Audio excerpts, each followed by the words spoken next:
Hi there, everyone, and welcome to episode 22 of D Up Gaming Podcast. I'm Jeff, and joining me is my co-host, Jesse. Hi there.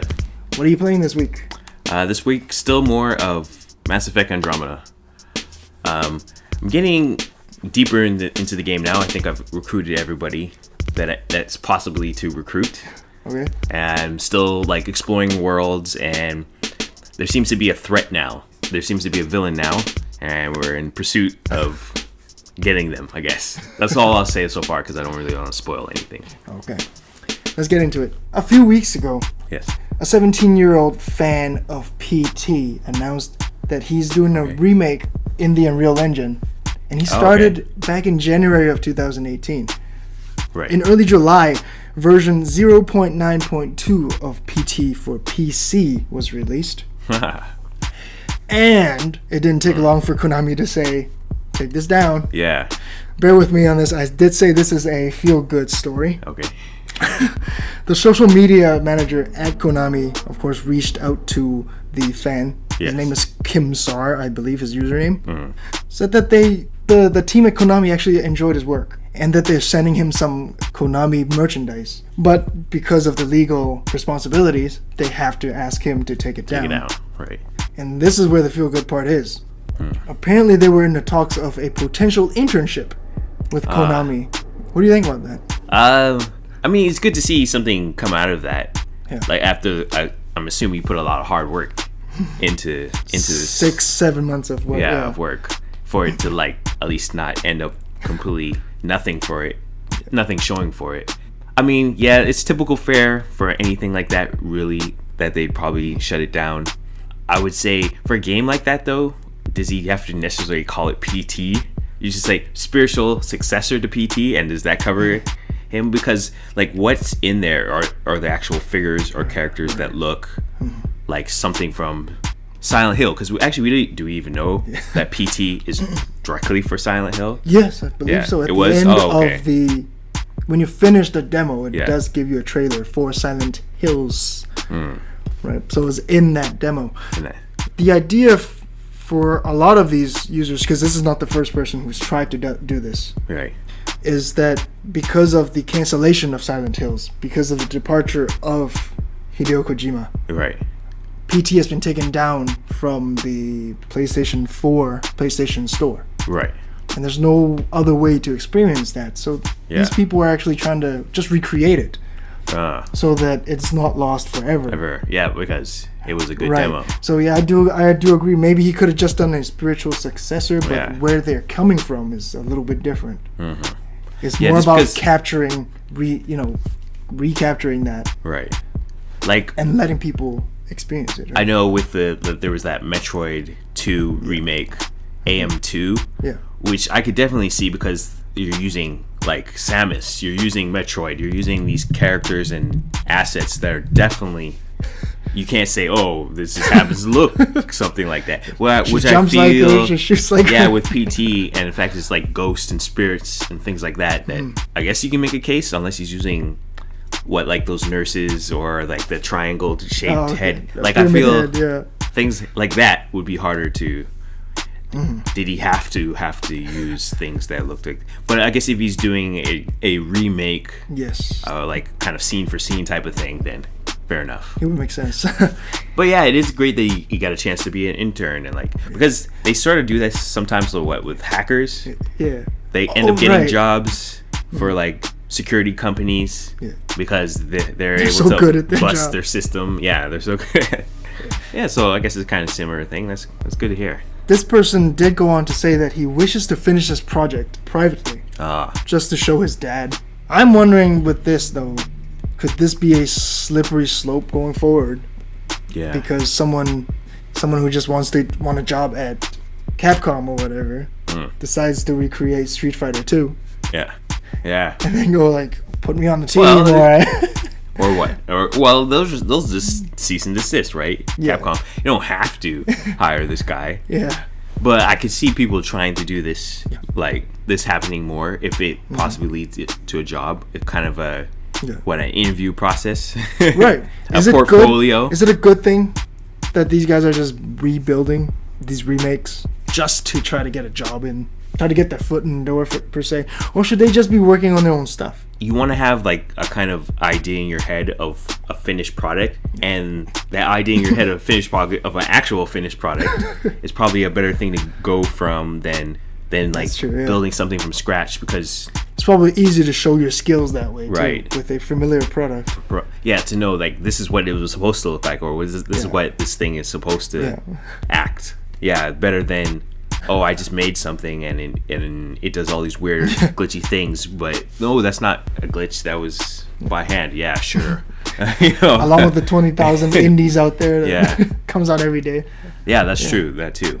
A known product. I mean, that's why they remake movies, right? It's the fact that you have that known. You get the audience right away. Right away. It's like, oh, this is like PT. Oh, I'm interested. Like, yeah, because if you just I'm making a scary game, not necessarily is that there are people who are going to be interested in that, I think. Yeah. Jesse, Splatoon 2, you like it? Yes. Do you still play it? Have not in a while. Have you met? Have you run into cheaters? I couldn't tell you if I have. Because you're not so great at it. Yeah, well, yeah. I might just be getting my ass whooped because I'm bad. Okay. Anyways, apparently cheating in Splatoon is a huge problem. Okay. Rampant problem. People run into it a lot. Right. So one hacker actually took matters into his own hands. He hacked the Splatoon 2 leaderboards. Reddit user, please add anti-cheat, all in one word. Posted a screenshot of the rank X leaderboard. Yeah. That he hacked, and he filled all 4 top spots in that. Oh, in that same message. Yeah, in that leaderboard. Yes. With the names in sequence, please add anti-cheat. Oh. In that post, he says that my purpose was to call attention to the current issue that plagues the game, which is, of course, the crazy cheating. Right. And he goes on to say that please make protecting your players the top priority. I'm wondering how and what's the method of these people hacking the system that say that they're cheating. No idea. But I did see videos of increased rate of fire for some weapons that should be a little slower. I saw someone who was shooting ink from halfway across the map, which is impossible. Yeah. So these are the kind of cheats that people are using. Right. Now this person here, please add anti-cheat, did not play in the games. He just hacked himself. He just hacked his ranking. Right. All the way up to the top. 4 user accounts. He's since been banned from himself. The console ban. He actually did welcome the ban. In the post he said he welcomes Nintendo to ban his consoles. Right. But he just wants to draw attention to that. Yeah, I guess so. Saying like, definitely. Dude, please protect your players. Yeah. I mean, what is this called? Hacktivism, as they call it. I believe that's the word. Like when people use their ability to hack to point out things like this, that this cheating is going. These people are stealing from such and such. So he steals from them. You kind of just to point it out. Yeah. So it's like the online Robin Hood. Yeah, in a sense, yeah. I mean, it must have been somewhat easy for him to do this. Apparently, so I can imagine how many other people are doing this. Yeah. He commented that it took Nintendo a while to get to all 4 of those accounts. Oh, okay. That tells you. Maybe that's why there still are cheaters. Right. He did mention that he does not play the game. He's only heard how bad the cheating is in the game. Oh, okay. And how slow Nintendo is at catching these people and banning these people. Right. And he just proved it by hacking it 4 times. 4 times. And not putting getting up this post. and not getting hacked. And not getting banned. So, and not getting banned right away. Yeah. Wow. I mean, what can you do then? If you're a player, just like kind of accept it, or just play private matches until they do something, because it seems to be taking them a while. Hopefully, Nintendo is definitely looking at it now. With Switch Online coming. Yeah. Oh yes. Yeah. If this continues, why would I pay for this to continue? For this cheating. Right. Because I can imagine. Is Salmon Run still a limited thing? Sorry. This happened. Is Salmon Run still a limited time thing? Yeah, it usually is. Okay. So basically, if I want to play online, it's against cheaters, probably. Yep. Looks like it. Press X2. No Man's Sky has come up with a huge update, calling it now No Man's Sky Next. It has improved lighting, better atmospheric effects, increased draw distance, new cloud rendering system, improved textures, better water. There's now a third-person view. There's more animations, and the AI is better for all the creatures that it creates. And they have a better range of sound. Plus, there's like multiplayer. It seems it has everything. Press X to dive back in. And Maybe not right away. I eventually want to dive back in. You still own the game, right? Not anymore. No? Oh. I guess not. Traded it in. Yeah. It didn't look like they were doing anything at that point, right? It kind of died. They released it and kind of died real quick. And then they were silent for a while. Right. So looks like they're building this, that's why. Right. And we almost never see this. Yes. It went dark for a while. Yeah. And then they just released this big thing. I remember the episode I did solo. I don't remember which one that was, 10 or 11. Oh, okay. And I talked about this because they announced that. Yeah. At that time, I was rooting for this game when it came out. Mm-hmm. It kind of sucked when they were kind of rushed out. Right. Yeah. I always felt bad for them. I always felt bad for them for that. But it also has been reported that it was Sean Murray's fault and stuff like that. He sold people on a game that wasn't achievable at the release time. Right. I don't know if it's his fault or Sony's fault that they had to release it that time, but Peter Molyneux, no. At least they're fixing it. At least they're fixing it. Apparently, even before this big update, this game has been receiving consistent updates, and the game is actually really good now. Right. Already. Plus all this extra stuff. Plus this new stuff. I am willing to jump back in if there's someone with me. Maybe not day one. Right. But I think this game is like $30 now on PS4. Yeah, because you're getting this free update. Price, yeah. A huge open universe game. I hope is not as repetitive as before.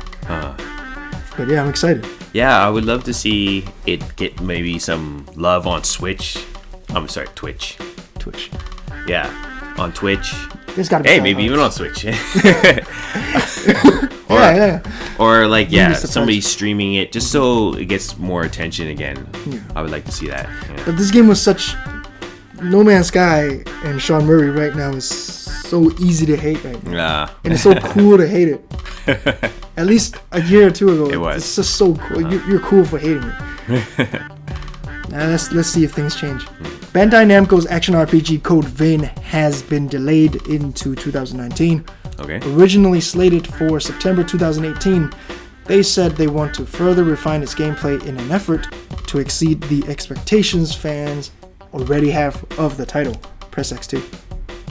Press X under what? Code Vein? Well, epic fail.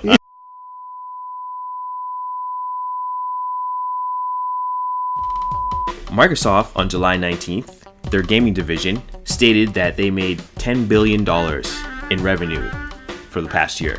And then Sony is reported made $17 billion and Nintendo $9.7 billion. Press X to... Press X2. What are your thoughts? Is that good? Is that good? Bad? I mean, is that good? It is bad? Revenue. I guess you don't know what their... we don't know what the average is, right? What their cost of doing business is. Yeah. But since they reported it, usually they report when these things are good, not when these things are bad. Or still, it's not like they made out a statement. Because these are public companies, right? Yeah. It's not like they got a choice. They got to release it. Oh, they did mention it was an increase from past year. So all three companies are doing well. Yes. And that's a good thing to see as a gamer. I think so. Even though my ties to Microsoft is a little weaker than that to PS4 and the Nintendo. I'm still happy for them. Right. I'm a gamer. I'm not down with the whole console war kind of BS. I just want to see the industry grow. Yes. Just more money for everybody. That was my thought when I heard this. It's the fact that, I guess there's this whole thing. If you're not number one, you suck. You're the worst. You're dead last. Yes, it's not 17 billion, but 10 billion is pretty good, man, for second place. For down in dumps when apparently. And I've seen this in the past with like the GameCube. still made a good profit for Nintendo, even though they were third at the time.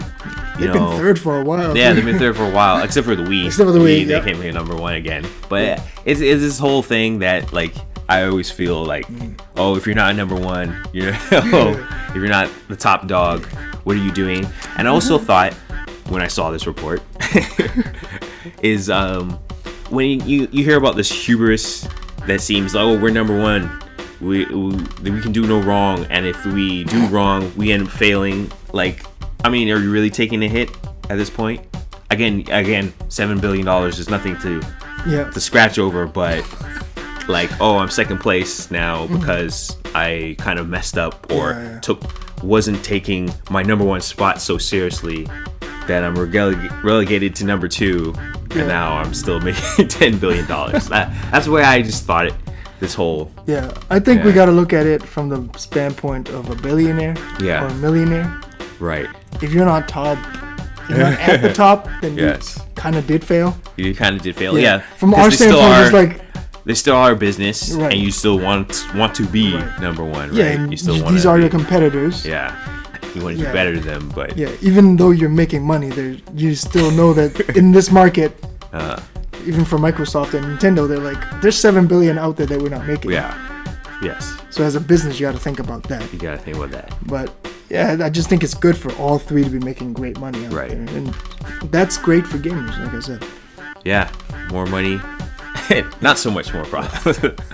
Here's a game that you love. Nathan Fillion has been replaced by Nolan North in Destiny 2 Forsaken. His character Cayde 6 is set to be killed off in the expansion. Spoiler alert, they said it themselves. Yeah. Nathan Fillion said that he was not available for the last installment to voice the character.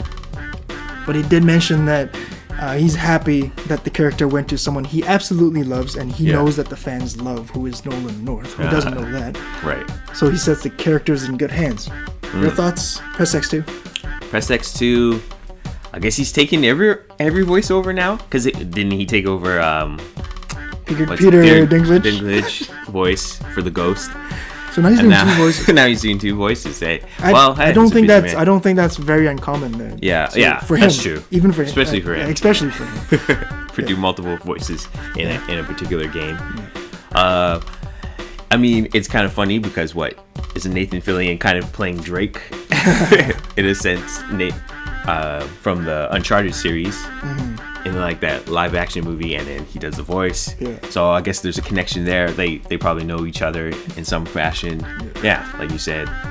And he'll probably get his mannerisms and kind of key down that. Well, Nolan North is great at that, right? He's a pro. Yeah, he's a pro. He did that with Peter Dinklage. Yes. Well, he didn't quite match the voice of Peter Dinklage, but certainly the way they speak. Right. The tone, tone and everything. So, and I believe voice matching is a skill that they need to have as a voice actor. Yeah, so I can see this. I mean, I can already see the story now. Like, he is technically a robot, so he gets killed and kind of gets rebooted, but slightly different now. Slightly different. There's something wrong with your voice box. And who knows if he comes back, Nathan Fillion comes back as Cayde 7. Yeah, great. Could be. There's news of Overwatch players involved in talks with the Olympic Committee to bring about esports to Olympics. So Jacob Lyon of the Houston Outlaws and Si-Yeon Kim, I hope I pronounced that right, of the Shanghai Dragons were in a conference in Switzerland talking to the IOC and the Global Association of International Sports Federation. Not just them were there, but there was a few other people from different companies. I believe someone from Blizzard, someone from Epic was there as well. I would assume someone from Tencent because of LOL. Yeah, there's a bunch of more business side companies were talking in this conference about putting esports into the Olympics as soon as possible. Press X to. I think it's a great idea. Yeah. I would press X to keep my interest up. See where this goes. Yeah, see where this goes. Esports is getting huge. Yeah, right? Really huge. Especially recently, the last few years. Yep. Of course, you have the Dota tournaments forever. You have the Counter-Strike tournaments forever. EVO's doing it big. Overwatch League, NBA 2K League, all these things. I think it's an eventual evolution.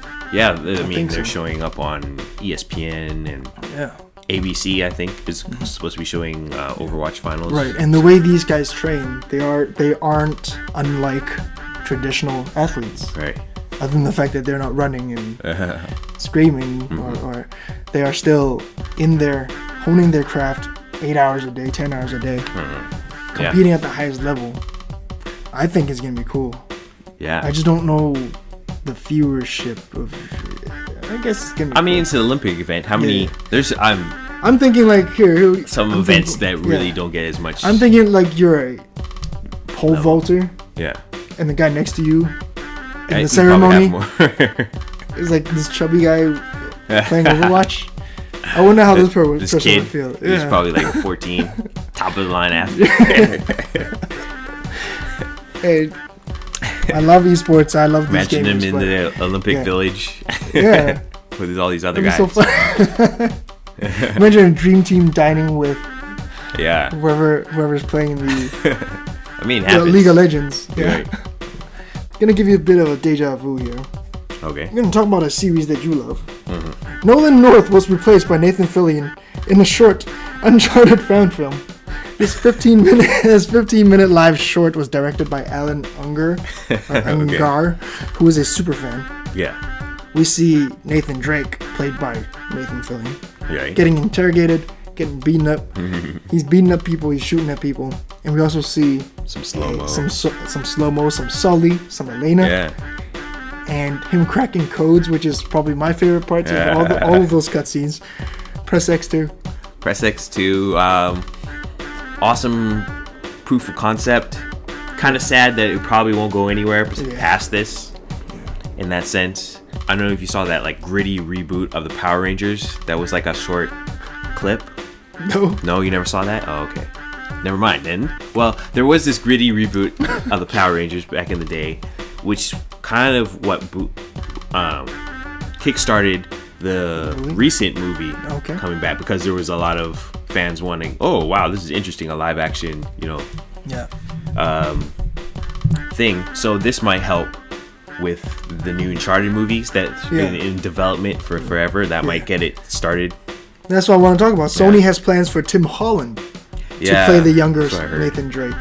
Right. So is that going to be a start of a trilogy? I don't know. I just have to say that I've watched that thing like 5 times already. Yeah. Nathan Fillion is perfect for this role. Yeah. The wisecracking. I mean, that's what people have been saying. Humor, forever. It gets the right. It's been long speculated that the whole Nathan Drake character is based on Nathan Fillion, the actor. Right. For his days on in Firefly. Right, and so forth. Things like that. Like it definitely shows. Nathan Fillion actually in interviews has said that he's played these games. Oh yeah. He's a fan of the series, and he knows that fans wanted him to play Nathan Drake. Yeah. So he came together with the director, together funded and produced the project. I would love to see this as a series. Oh yeah. Even if it's just 15-minute shorts for like 10 episodes. Oh yeah. I think it'd be awesome. I think it'd be great. Put this in like a special edition of the next Uncharted game or something. Like, come on, Sony. Yeah. This guy says he wants to do it. Obviously, there are little blemishes in that movie. It is low budget, you can tell. Yeah. They could have used a few more stunts person. He's not exactly well trained to be holding a gun and running around and firing. He looks a little sloppy there, but when you have the real movie budget, right? Yeah, you get proper stuntment, right? Even he's gonna get trained. He's gonna get trained in how to run and how to do some parkour. I'm guessing they picked Tom Holland is because the guy's parkouring. He's been parkouring all his life. Right. And he's been dancing all his life too. Again, and he's a young actor that can, if this plans to be a series, you can kind of grow with it. Yeah, kind of Indiana Jones-ish. Right? It won't go years. Right. Thank you for sticking with us. This has been episode 22 of D Up Gaming Podcast. If you like our video, please press like and drop a comment below and share it with your friends. Subscribe to us by clicking the subscribe button and click the bell next to it to stay up to date with our content. Our podcast is also in audio format on Google Podcasts, Apple Podcasts, Spotify, Anchor, a bunch of other stuff. You can probably find us there. Visit our homepage at dupgaming.wordpress.com, and do not forget to follow us on Twitter at d_up_gaming. Once again, this is D Up Gaming Podcast, episode 22. I'm Jeff. I'm Jesse, and we are D Up.